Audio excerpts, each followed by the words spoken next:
Message किया, सतलोक आश्रम से जुड़ा हुआ है। उसने कहा कि भाई आप ये अलग से साध संगतियां क्यों चला रहे हैं, आप लोग आश्रमों में क्यों नहीं आते। और उन्होंने अपना एक तर्क दिया। क्या तर्क दिया, उनका व्हाट्सएप का स्क्रीनशॉट है, मैं जरा देखता हूं।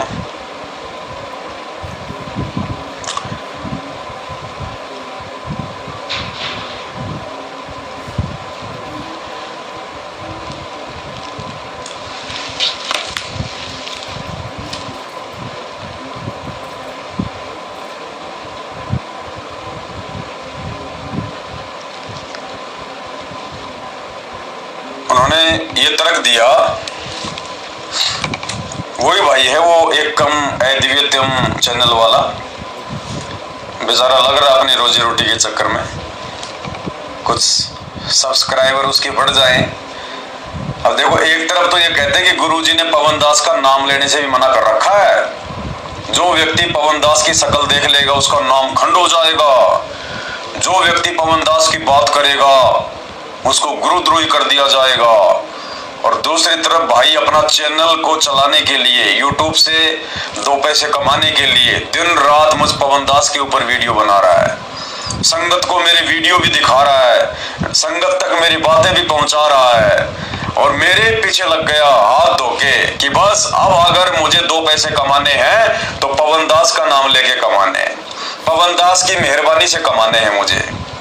तो बहुत अच्छी बात है भाई, अगर पवन दास के नाम के कारण, पवन दास के वीडियो के कारण अगर किसी का परिवार, अगर किसी के बाल बच्चे जो है वो पल रहे हैं, किसी का पेट भर रहा है, तो बड़ी अच्छी बात है। ये तो दया मालिक की बढ़ाओ।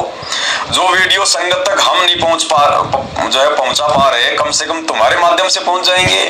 जो समझदार होगा वो तो विचार कर लेगा, बाकी मूर्खों से तो ये आश्रम भरे पड़े हैं। तो उस भाई ने क्या सवाल किया,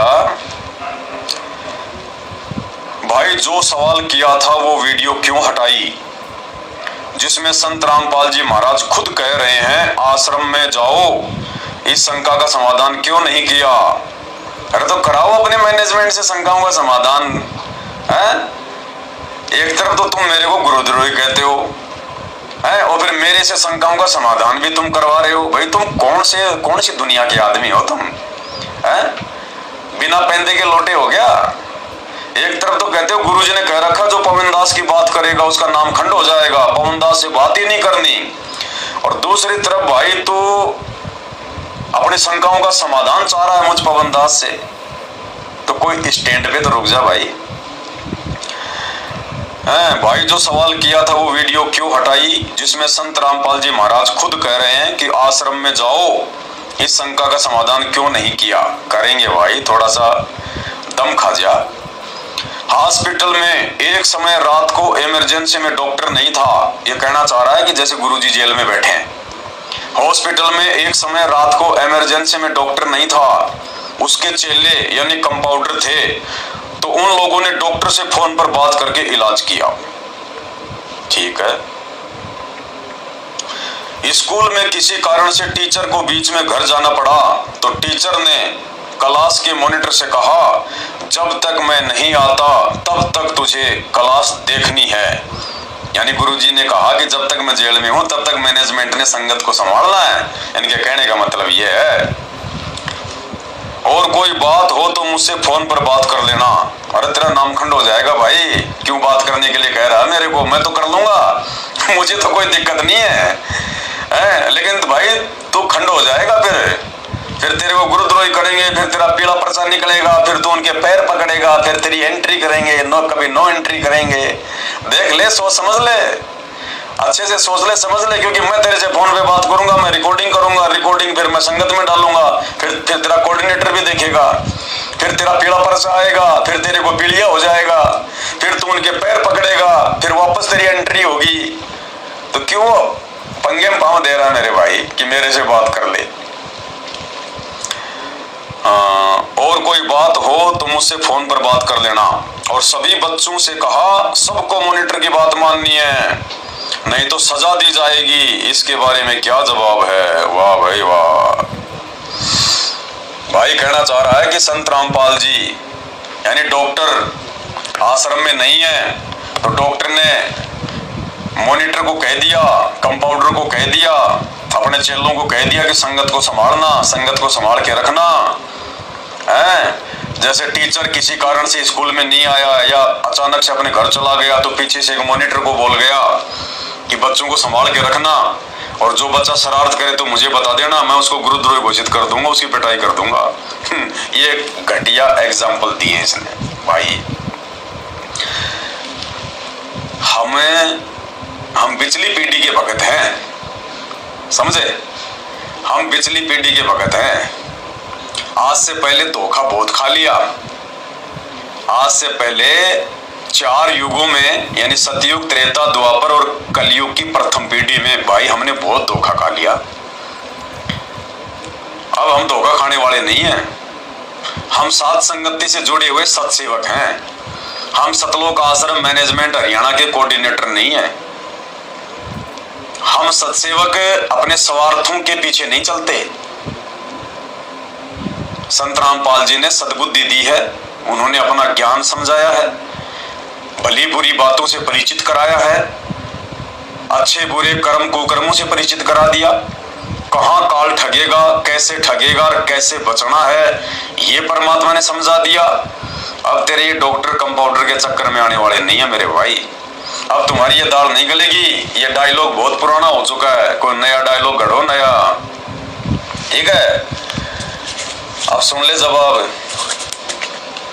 डॉक्टर यानी गुरुजी हैं, और गुरुजी चले गए जेल आपके अनुसार किसी काम से, डॉक्टर बाहर है। तुम्हें तो बताने में शर्म आती है कि जेल में है संत रामपाल जी।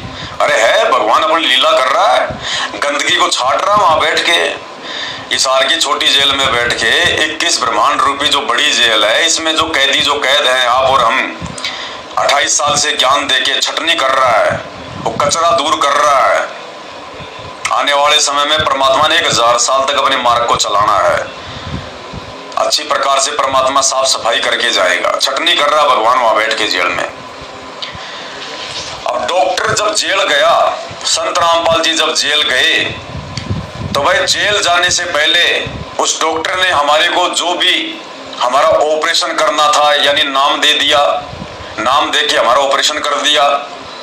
और नाम दीक्षा के बाद में डॉक्टर ने हमारे को नियम बता दिए, यानी वो परहेज बता दिए, 11 नियम, 35 नियम।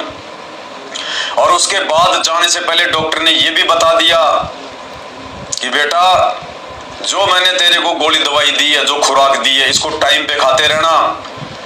सुबह दोपहर शाम की आरती। तेरे को प्रथम मंत्र मिला है तो अपना प्रथम मंत्र, सतनाम मिला है तो सतनाम का जाप, और अपना सत्संग सुनना। सुबह उठते ही अपना चरणामृत पीना, परमात्मा का प्रसाद लेना, और जो भी नियम मर्यादा थी सारी उन्होंने बता दी। प्यार प्रेम से रहना, किसी के साथ लड़ाई झगड़ा नहीं करना, गाली गलौज नहीं निकालना, भक्ति मार्ग में छल कपट नहीं करना, काम क्रोध इन सब चीजों से दूर रहना। तो जाने से पहले डॉक्टर ने हमें सारी बातें बता दी, ऑपरेशन कर दिया और कहा कि बेटा अब तुझे कोई दिक्कत नहीं है, मैंने तुझे जो बातें बता दी, अगर तू इन बातों में सही प्रकार से चलता रहेगा तो तेरा रोग अपने आप कट जाएगा, तुझे और कहीं धक्के खाने की जरूरत नहीं है। ये कहकर डॉक्टर ने हमें अपने घर पे भेज दिया। हम अपने घर पे आ गए। अब हम भगत भाई बहन अपने डॉक्टर सतगुरु रामपाल जी भगवान की प्रत्येक आज्ञा का पालन करते हुए, क्योंकि डॉक्टर चला गया जेल में अपना कोई विशेष जो है कार्य करने के लिए, अब हम अपने घर पे जैसा उन्होंने बताया था वैसा हम कर रहे हैं, नो प्रॉब्लम। 3 समय की आरती कर रहे हैं, जो जो नियम मर्यादा बताई वो सब निभा रहे हैं, प्यार प्रेम से रह रहे हैं, ना कोई गाली गलौच है, ना कोई मारपीट है, ना कोई हा हुल्लड़ है, आराम से रह रहे, हमें कोई दिक्कत ही नहीं है। अब जो कंपाउंडर थे, डॉक्टर के जाने के बाद में पीछे जो कंपाउंडर थे, जिनकी पहले से ही आराम की रोटी तोड़ने की आदत थी, उन आश्रमों में जो कंपाउंडर थे ना, उन कंपाउंडरों की हराम की रोटी तोड़ने की आदत थी उनकी। भक्तों के दान पे अपना पेट भरने की उनकी आदत थी। अब डॉक्टर चला गया तो उन कंपाउंडरों को बड़ी टेंशन हो गई, बड़ी प्रॉब्लम हो गई कि यार ये क्या हुआ। आज आज से पहले तो डॉक्टर साहब की आड़ में हम भी मरीजों से 5-10 रुपये हड़प लिया करते थे, खा लिया करते थे, बढ़िया बढ़िया अच्छा गाड़ियों में घूमा करते थे, मरीज आया करते थे। डॉक्टर तक तो बहुत बाद में बात जाती थी, हैं? सारा सिस्टम तो हमारे हाथ में था। अब डॉक्टर चला गया जेल में, अब कंपाउंडरों को जो है पेट भरने के लाले पड़ गए, टेंशन में आ गए। तो मुख्य जो कंपाउंडर थे उन्होंने बैठ के एक मीटिंग करी कि यार क्या किया जाए, हैं? कैसे वो अच्छे दिन वापस आए। तो सबने मिलके सलाह मशवरा किया कि यार ये जो मरीज है ना, ये मरीज तो सारे एक जैसे ही होते हैं, इनको थोड़ा सा डरा दो, इनको थोड़ा सा इनके मन में कोई डाउट पैदा कर दो, कोई शंका पैदा कर दो, बस ये वापस दौड़े चले आएंगे। तो सभी कंपाउंडरों ने मिलके और ये मैसेज डालने सारे जो है शुरू कर दिए उन मरीजों को, संगत को, हैं? कि डॉक्टर साहब का आदेश आ गया, डॉक्टर साहब का आदेश आ गया, आश्रम बनाएंगे, हॉस्पिटल बनाएंगे, हैं? और बढ़ चढ़ के दान करो, बढ़ चढ़ के दान करो। अब वो बेचारे मरीज तो मरीज थे, उनमें इतनी बुद्धि कहाँ थी? नहीं तो उन मरीजों ने थोड़ा विचार करना चाहिए था। डॉक्टर बैठा जेल में है, डॉक्टर जेल में बैठा है तो पीछे से हॉस्पिटल बना के क्या चाटेंगे उसको? जिस हॉस्पिटल में डॉक्टरी नहीं है, जिस हॉस्पिटल में हमारा ऑपरेशन नहीं हो सकता है, उस हॉस्पिटल में जाके वहां पे क्यों अपना समय बर्बाद करें, क्यों अपना जो है वो धन बर्बाद करें? लेकिन मरीज बेचारे मरीज तो वैसे आधा बेचारा दुखी होता है, परेशान होता है, मानसिक रूप से थोड़ा मेंटल होता है। अब वो मरीज बेचारे आ गए चक्कर में, क्योंकि डॉक्टर का नाम ले दिया कि भाई हो सकता, भाई वो डॉक्टर के पास रहा करते थे कंपाउंडर, हो सकता है। चालू कर दी उन्होंने सिस्टम अपने। हाँ भाई, ये पाठ वाली दवाई है ना, ये बहुत जल्दी काम करती है, ये 21,000 रुपए की आएगी। हाँ, और भाई किसी को अगर छोटी मोटी कोई प्रॉब्लम है, खांसी जुकाम है, तो भाई ये 2100 रुपए वाली जो टेबलेट है ना, ये ज्योति हवन की, ये काम करेगी। और बाकी तो ये 1-1 रुपए की, 2 रुपए की, ये सिट्राजोन, पिट्राजोन, आइबुकेम वगैरह, ये ले जाओ 2-2, 4-4 रुपए की, वो खुला दान पेटी में डाल दो। अब तो मरीज आने लग गए, बढ़ चढ़ के आने लग गए मरीजों ने सोचा भाई डॉक्टर का आदेश है भाई, लेकिन दिमाग किसी ने लगाया नहीं कि डॉक्टर बैठा जेल में, यहाँ क्यों धोखा खाने आ रहे हो, क्या मिलेगा यहाँ पे? इन आधे अधूरे डॉक्टरों से अपना इलाज करवाओगे तो मरोगे, और मर गए तो इन पे भी मुकदमा होगा, इनको भी जेल होगी। उन्होंने विचार नहीं किया, संगत आने लग गई, मरीज आने लग गए। अब कुछ एक मरीज बड़े समझदार थे, पढ़े लिखे थे, डॉक्टर ने काफी कुछ उनको अच्छे से समझा दिया था, उनको बता दिया था कि भाई देख, डॉक्टर का काम डॉक्टरी कर सकता है, समर्थ का काम उसी को साजे, और करे तो मूर्ख बाजे। डॉक्टर का काम डॉक्टर को साजे, कंपाउंडर करे तो मूर्ख बाजे। और देख, तो बिल्कुल किसी के बहकावे में मत आना, मैं किसी कारण से जेल में जा रहा हूं, मैं बाहर जा रहा हूं। एक बहुत बड़ा षड्यंत्र है ये इन कंपाउंडरों का। इन नालायकों ने मिलके ना एक मीटिंग कर ली है कि यार ये डॉक्टर है ना, इस डॉक्टर का जो है पत्ता साफ कर दो, इस डॉक्टर का। अब आप और हमें डॉक्टर हो गए, हमने सब कुछ देख लिया है डॉक्टर क्या करता है। ये डॉक्टर नाम देता है तो नाम की अपने पास में वो DVD आ गई। अरे डॉक्टर की क्या जरूरत है नाम देने के लिए? डॉक्टर 21-21 हजार रुपए की टेबलेट देता है तो वो तो अपने को भी पता है, अपन कोई भी भगत को बैठा देंगे, 1100 रुपए का छुड़ाने से गरीबदास जी को ग्रंथ साहिब ले आएंगे, वो मेडिकल की पुस्तक ले आएंगे, और जो अच्छा बोलना जानता है, जिसको हिंदी अच्छी आती है, जिसकी आवाज बढ़िया है, उसको वो MBBS की पुस्तक देख के उसको बैठा देंगे, माइक वाइक लगा देंगे। जो मरीज आएंगे उनके लिए चाय बिस्किट की व्यवस्था कर देंगे, खाने वाने की व्यवस्था कर देंगे। तो मरीजों को महसूस ही नहीं होगा कि यार ये तो सब कुछ वैसा चल रहा है जैसे डॉक्टर के समय हुआ करता था, सब कुछ वैसा चल रहा है। तो एक षड्यंत्र के तहत उन सब ने मिलकर, नालायकों ने, और डॉक्टर को तो जेल में भिजवा दिया, और खुद नालायक बैठ के डॉक्टर बन गए। सफेद कोट पहन लिए, मार्केट से, क्योंकि सर्जन की दुकानें आजकल मार्केट में होती हैं, वो कान में लगा के चेक करने वाले ले आए, वो स्टेथोस्कोप ले आए, कैंची वाची ले आए, और कोट काट पहन के, और खा के आराम का माल, पेट मोटे मोटे हो गए उनके। अब लोग देखो भाई डॉक्टर है भाई, वो पक्का डॉक्टर है भाई, वो मोटो मरीज को तो बस कोई सफेद कोट पहन के दिख जाए वो डॉक्टर है। गले में अगर कोई अनपढ़ आदमी भी हॉस्पिटल में हम जाएं और हॉस्पिटल में बिल्कुल जाहिल आदमी, गंवार आदमी जिसको कहखेगा नहीं पता, वो भी अगर सफेद कोट पहने हुए है और गले में अगर वो 100 रुपए का वो पाइप से डाले हुए है, आम आदमी सोचेगा डॉक्टर साहब है, डॉक्टर साहब नमस्कार, डॉक्टर साहब नमस्कार सर। तो इन मोटे मोटे पेट वाले कंपाउंडरों को देख के, कोऑर्डिनेटरों को देख के आम संगत ने सोचा भाई ये तो पक्के डॉक्टर है, भाई डॉक्टर ने इनको ट्रेंड कर दिया। तो इन्होंने अपना धंधा शुरू कर लिया। अब कुछ एक मरीज थे, वो बड़े समझदार थे, सत्सेवक, उन्होंने देखा रे यार ये तो धंधा शुरू हो गया।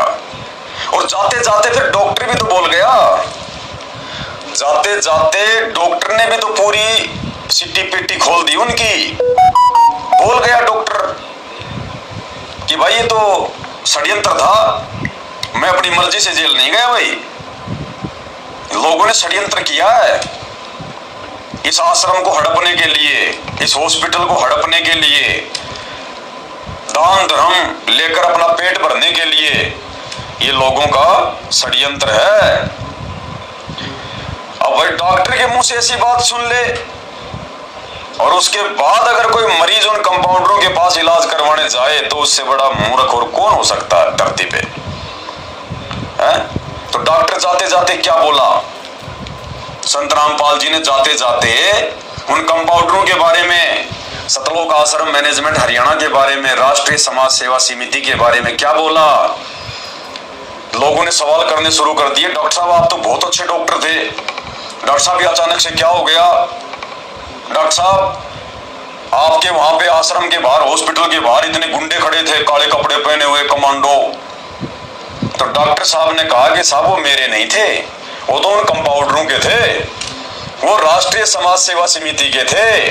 उन डॉक्टरों ने, नालायकों ने 2010 में ही सतलोक आश्रम में एक समिति बना ली अपनी, जिसमें डॉक्टर के दोनों लड़के भी नालायक, डॉक्टर का भाई भी और डॉक्टर के आसपास जो रहने वाले थे ना नालायक, वो सारे उसमें मिले हुए, कोई सदस्य, कोई अध्यक्ष, कोई उपाध्यक्ष, कोई कुछ। तो डॉक्टर को समिति बना ली उन्होंने एक राष्ट्रीय समाज सेवा समिति के नाम से कि डॉक्टर का पत्ता साफ करना है, और सबने अपना काम तैयार कर दिया। तो जब लोगों ने पूछा कि डॉक्टर साहब ये क्या कर दिया आपने, बना बनाया हॉस्पिटल आपने जो है बर्बाद कर दिया, ये मरीज बेचारे परेशान हो गए, संगत इधर उधर भाग रही है, इनका क्या होगा, आपने वहां पे ऐसे ऐसे लोग जो है खड़े कर दिए काले काले कपड़े पहना के। तो डॉक्टर साहब ने कहा कि वो मेरे नहीं थे, वो राष्ट्रीय समाज सेवा समिति के थे। तो लोगों ने कहा कि महाराज जी समिति भी तो आपकी होगी। तो डॉक्टर ने कहा कि नहीं, वो मेरी नहीं थी समिति, वो कंपाउंडर मेरे नहीं है, वो कोऑर्डिनेटर मेरे नहीं है। सुन लो डॉक्टर के मुख से, तो आपकी समिति है, अरे आपके ऊपर इतने इल्जाम है, आपके ऊपर इतने इल्जाम है, झूठे कैसे हैं आपके ऊपर, आपके गुंडे इतने खड़े थे वहाँ पे, हजारों आदमी हरियाणा पुलिस से, मेरे नहीं थे, राष्ट्रीय समाज सेवा समिति, तो आपकी समिति है, अरे आपकी समिति है बाबा, आप अपने आप को संत कहते हैं, आप चैनल लायक भी है। डॉक्टर साहब ने सबके सामने, मीडिया के सामने मना कर दिया, बिल्कुल मीडिया के सामने मना कर दिया डॉक्टर ने कि साहब वो कंपाउंडर मेरे नहीं है, वो मेरा भाई नहीं है, वो मेरे बेटा बेटी नहीं है, वो नालायक मेरे नहीं है। वो सब ड्रामा उन्होंने कर रखा था पूरा। अब इस बात को कुछ मरीजों ने सुन लिया, ये वीडियो कुछ मरीजों ने देख लिया, सत्सेवकों ने देख लिया, और भाई उन मरीजों ने संगत में ढिंढोरा पीटना शुरू कर दिया कि साहब ये तो पूरा का पूरा षड्यंत्र है, ये तो डॉक्टर का खुद का परिवार ही नालायक है, डॉक्टर के खुद के परिवार ने सारा काम कर रखा है। ये तो अन्य मरीजों को बताना शुरू कर दिया था कि नालायकों, कहां उनके नालायकों के काल के दूतों के फंस रहे हो। उन हॉस्पिटलों में तो डॉक्टर के नाम पे धंधा शुरू हो गया, डॉक्टर का लगा दिया बोर्ड, डॉक्टर संत रामपाल जी महाराज, 21,000 रुपए का पाठ, 2100 रुपए की ज्योति, खुला दान है। और वो तो खाली उसी समय बुलाते हैं जब उनको पैसे की जरूरत होती है। बोला वो कैसे?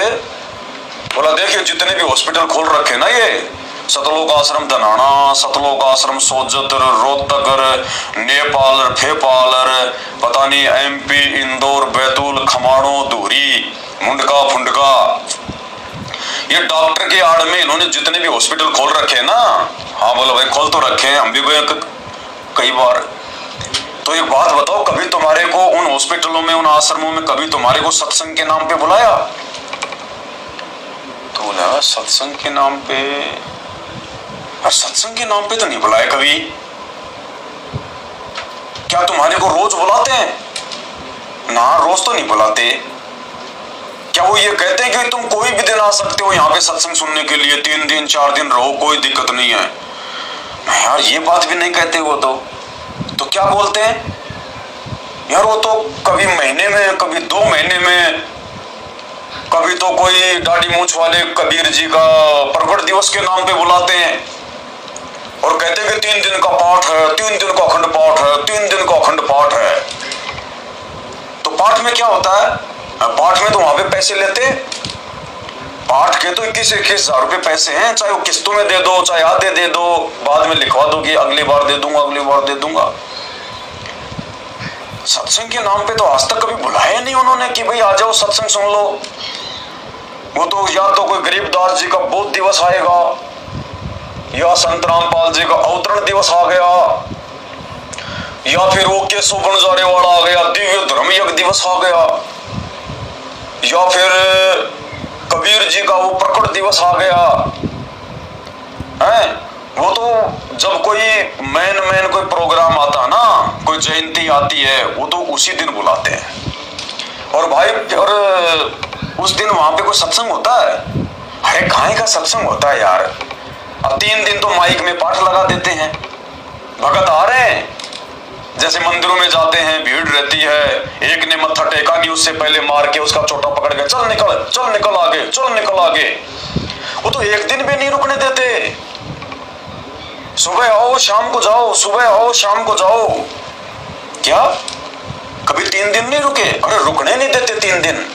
3 दिन तो खाली अपने रिश्तेदारों को रोकते हैं, धनाना गांव वालों को रोकते हैं, बाहर की संगत को तो बेचारे को एक दिन बड़ी मुश्किल से रो पीट के। जो भी आया अपनी जेब खाली कर दो और चलो निकलो यहां से, अगले महीने के लिए जेब भरो, मजदूरी करो, जो मर्जी करो, अपनी जेब भरो, और फिर हम लोग तुम्हें बता देंगे। उस दिन आना, पाठ करवाना, ज्योति के पैसे देना और यहां से भाग जाना। हाँ यार, बात तो भाई सही है तुम्हारी यार। सत्संग के नाम पे तो आज तक कभी इन्होंने बुलाया ही नहीं भक्तों को। जब भी बुलाया अखंड पाठ के नाम पे, अखंड पाठ के नाम पे, अखंड पाठ के नाम पे। बताओ। और जब डॉक्टर साहब थे आश्रम में बरवाड़ा में, तब डॉक्टर साहब ने कभी कहा कि 3 दिन का अखंड पाठ है, 3 दिन का अखंड पाठ है? कभी कोई पर्चा निकलवाया? यार नहीं। डॉक्टर साहब तो ये कहते थे कि बच्चों पूर्णिमा को 3 दिन का सत्संग है, बच्चों अमावस्या को 3 दिन का सत्संग है। और डॉक्टर साहब तो बाकी दिन भी, चाहे कोई आश्रम में आओ जाओ कोई दिक्कत नहीं, चाहे 5 दिन रहो, चाहे 15 दिन रहो। तो सही है। तो भाई तो वास्तव में तो धंधा हो रहा है। अब ये बातें कुछ लोगों के धीरे धीरे समझ में आने लगी।